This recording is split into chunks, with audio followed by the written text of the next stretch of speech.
The art for scary stories to tell in the dark gave me nightmares when I was a kid. Years later, the shifting, translucent faces of morbid gals still often fill my dreams.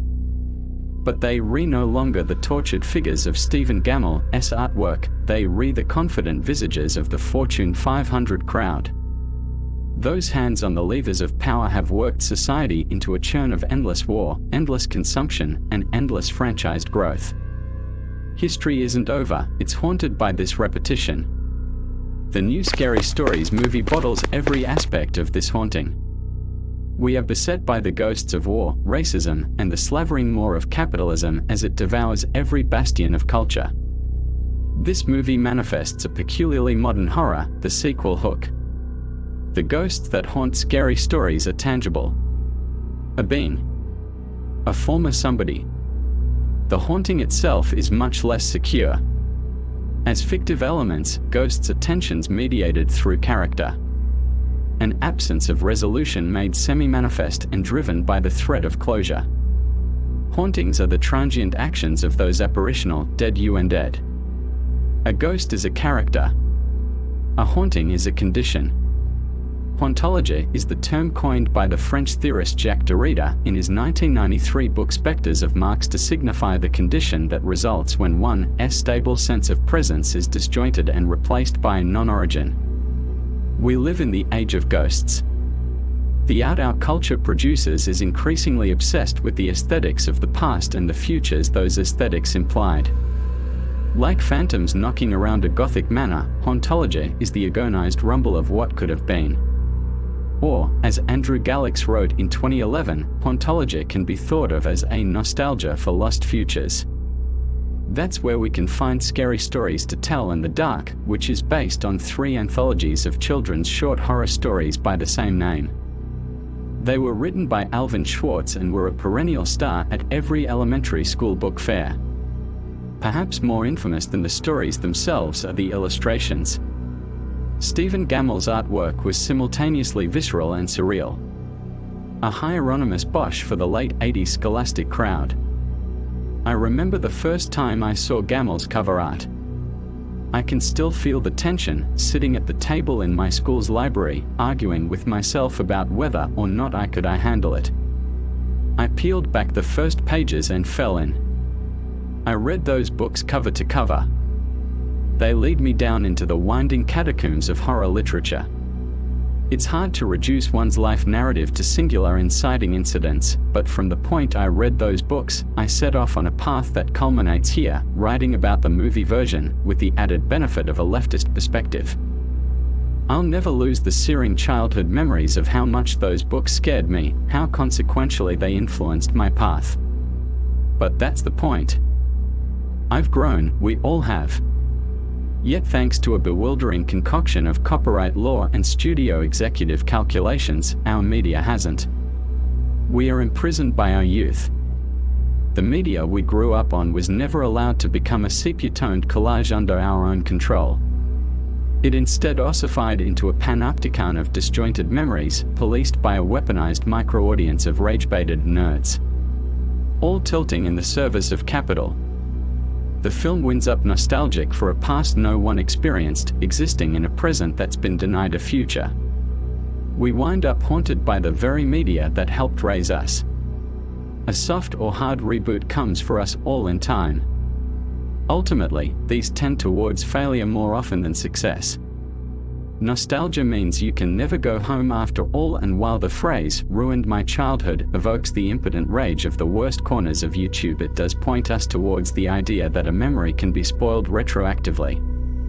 The constitutive elements of our past can be reanimated, grotesque and horrible, and made to shamble before us once more.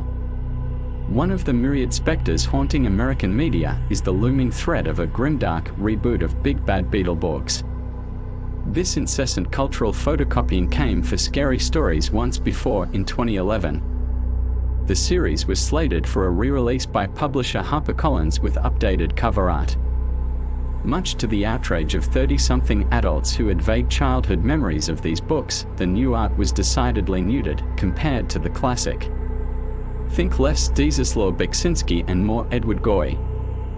HarperCollins ultimately relented to the frothing crowd and reissued the series with the original art. 2019's Scary Stories to Tell in the Dark adaptation resides in this same paradoxical space. The movie, like all art, is agential and yearns to break free of the stultifying bonds of copyright law and Disney-fied intellectual property. But this desire goes unmet. The film winds up nostalgic for a past no one experienced, existing in a present that's been denied a future. The conceit of the film is a linked chain of spooky vignettes. Adapted from the short stories The Haunted House, Harold, The Big Toe, The Red Spot, The Pale Lady, and Mi-Tai-Do-Tai Walker to be precise, tied together with a narrative about a ragtag band of nostalgia kids, Augie, Chuck, and Ruth, led by the bookish Stella. It's Stranger Things with different ghosts, down to the walkie-talkies and the clunky, dated jingoism. If you have strong feelings about your formative book or movie series, then this is the kind of film you may already be obsessed with, or, rather, possessed by.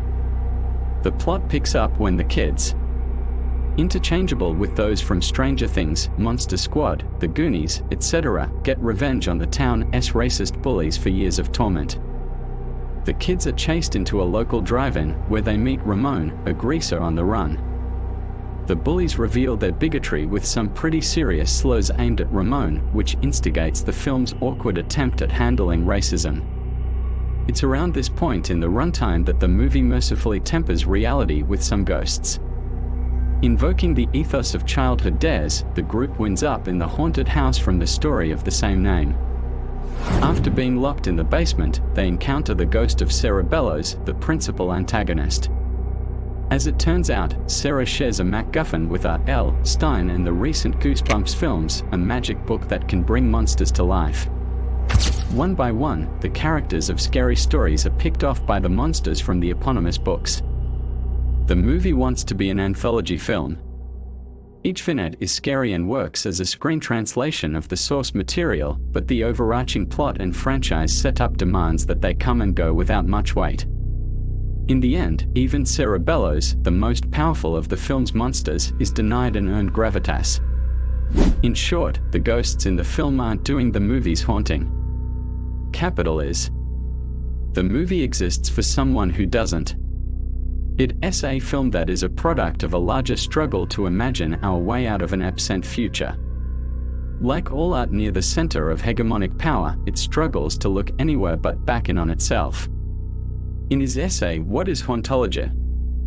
Mark Fisher writes, the disappearance of the future meant the deterioration of a whole mode of social imagination, the capacity to conceive of a world radically different from the one in which we currently live.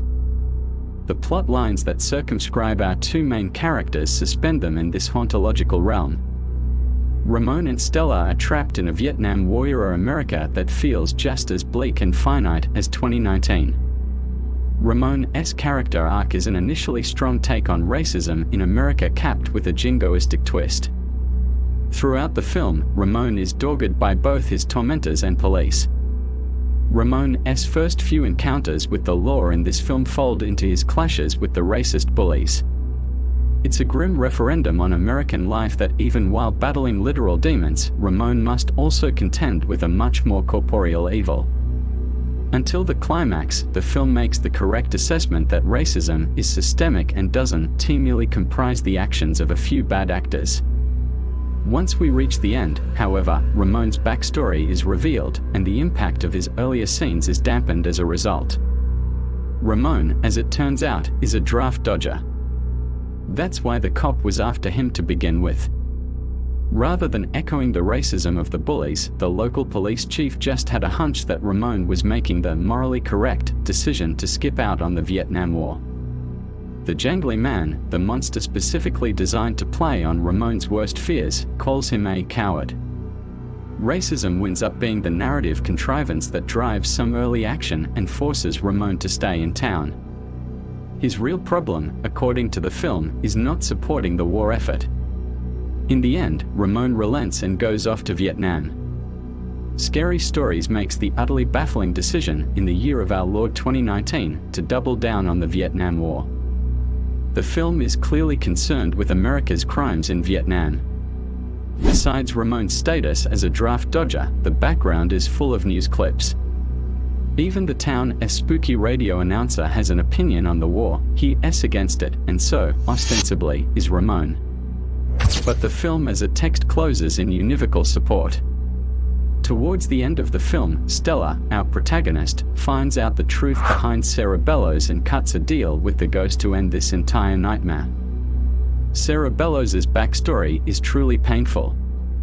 She was tortured and ultimately killed by her own family for threatening to blow the whistle on the family business, which was poisoning the town's water supply. Stella's deal is that she will tell Sarah's story in exchange for ending the curse. Sarah relents and Stella and Ramon are freed.